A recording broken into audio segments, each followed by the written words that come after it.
আসসালামু আলাইকুম এভরিওয়ান, কী অবস্থা সবাই? আশা করি সবাই ভালো আছেন। আমি আছি নাজমুল গার্মেন্টসের পক্ষ থেকে মোহাম্মদ রাকিব।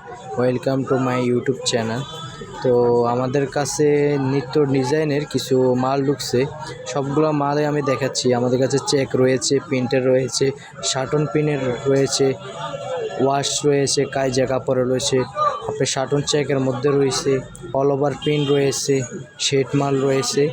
আর নতুন কিছু কাপড় অ্যাড হয়েছে, ওগুলো হচ্ছে চেলি কাপড়, ম্যাগনেট কাপড়, আর হচ্ছে ক্রাশ কাপড়, সিকোয়েন্স কাপড়। ওগুলো নিয়ে আজকে আমি কিছু দেখাবো ডিজাইন। এটা হলো আমাদের কাতুয়া, এটা হচ্ছে ম্যাগনেট চেক। এটার মধ্যে অনেক ডিজাইনের মাল আছে আমাদের কাছে। এই যে এটা হচ্ছে চেলি কাপড়ের অনেক ডিজাইন চেক, চেলি কাপড়ের চেক আছে, ম্যাগনেট কাপড়ের চেক আছে। আমাদের লোকেশন হচ্ছে গুলিস্তান ফুলবাড়িয়া নগর প্লাজা 15 নম্বর দোকান। তো আমাদের লোকেশন একবারে রাস্তার অপোজিট পাশে আমাদের দোকানটা নাজমুল গার্মেন্টস।